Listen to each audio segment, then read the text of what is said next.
Aby som vám teda to trošku aj skonkrétnila, tak sa vrátim tam a budete lepšie vidieť. Čiže, keď chcete použiť BEM v domácich podmienkach, tak teda predstavíme si, že máme natiahnuté tie rukavice. Si odopnem náplaste. Náplaste po odopnutí z tela stačí opláchnuť pod tečúcou vodou, prilepiť naspäť tie plastové vecičky, čo tam sú, a dať ich voľne uschnúť. Hej? Vždy to proste, aby to bolo s prístupom vzduchu uschnuté. Nezavrite si to do kufrika, lebo vám to tam zhnie, splesne, nebude to dobré. Hej? Čiže predstavíme si, že máme navlačené tie rukavice a chceme teda niečo konkrétne robiť. Tak, čo sa týka chrbátika, naozaj ja vám k tomu dám aj obrázky. Jednoduché ťahy, naozaj proste. Idete po trapézoch, idete, teraz si predstavte, že idem po chrbáte proste, idete po chrbáte. Tu nám najviac proste vzadu.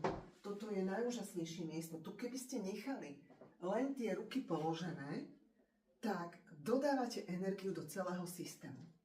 Dodávate energiu do obličiek. Hej? Ľudia to milujú.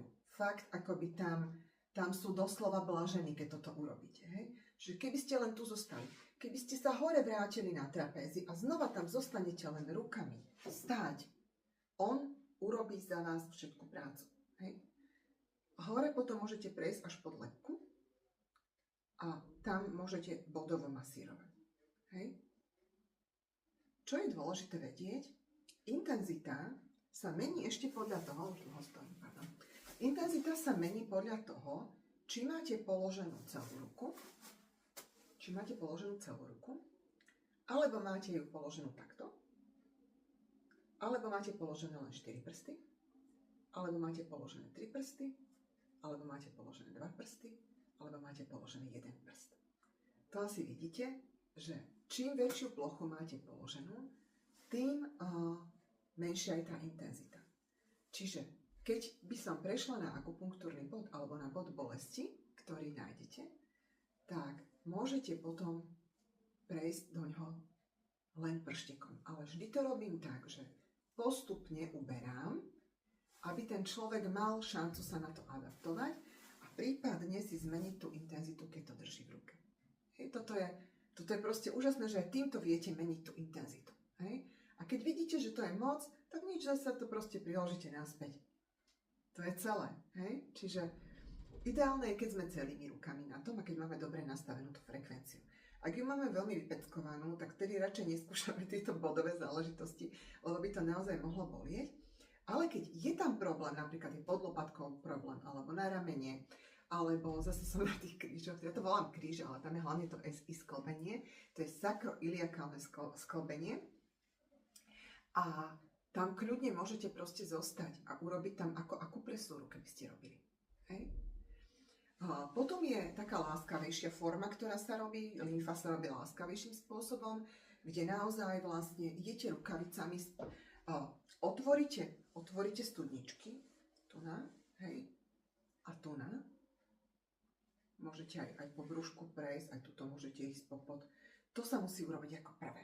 Hej, ale keď robíte nohy, tak proste tuto otvoríte v tomto mieste, trošku pomasírujete, kde sú tie uzlinky hlavné a potom idete na dôžky. Lymfa sa robí jednoducho. Od spodu smerom nahor. Hej? Od spodu smerom nahor. Lymfa sa robí pri nízkej intenzite, že tam robíte pri nejakej 15-ke. Hej? Viac nie, lebo vy ju chcete jemne posúvať tú lymfu. Tam sa nerobí silou. Hej? Takisto, na čo si treba dať pozor, je, keď má napríklad človek krčové žily. Hej? Tam je obrovský rozdiel akoby v tom, čo sú krčové žily, ako vyzerajú, kto ich má, aké vážne. Hej? Tam sa ide veľmi, veľmi, veľmi opatrne. Čiže vy na lítku s krčovými žilami nejdete viac ako s desinou. Hej? Možno niekto aj menej. Tam musíte ísť veľmi opatrne.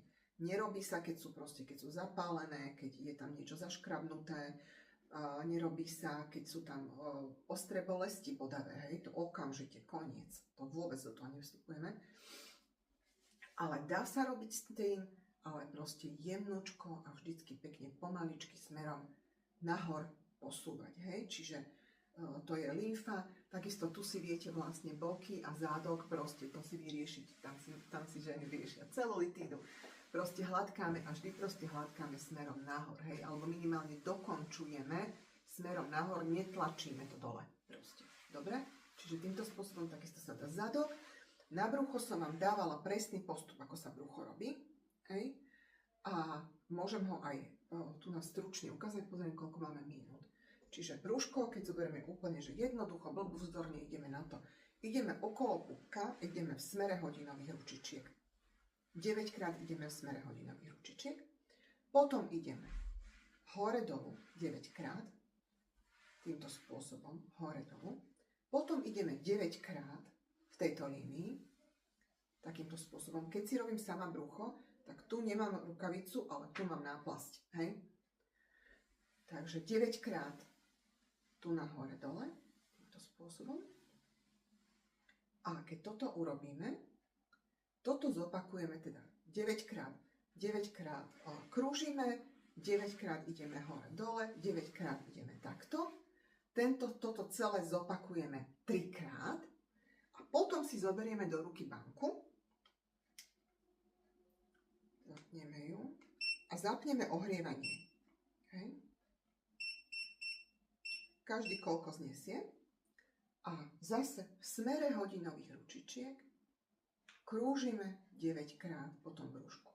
Môžete to urobiť aj tak, že urobíte aj medzi tými tromi, za každým prejdete vlastne tou bankou. Hej. Ošetrenie tváre vám dám úplne zvlášť, lebo to je teda trošku iná logika tam.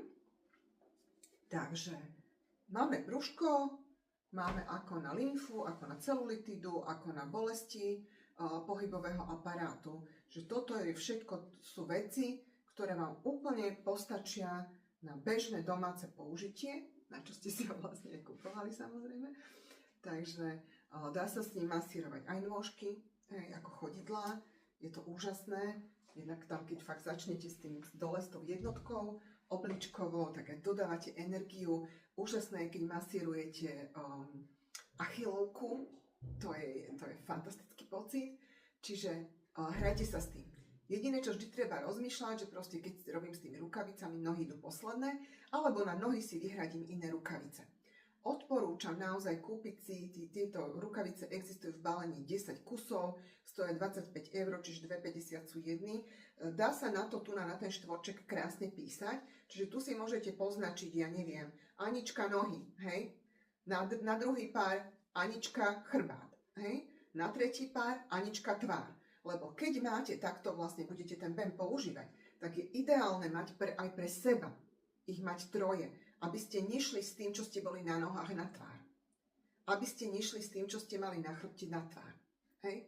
Pokiaľ plánujete robiť len telo, stačia vám jedny. Hej? Pokiaľ nejdete na tvár a nejdete vyslovene na chodidla a nechty, tak kľudne vám stačia jedny tie rukavice. To nie je nutnosť, to je odporúčanie. Tak by som to povedala. A v ďalšom videu si ukážeme, ako sa robí tvár.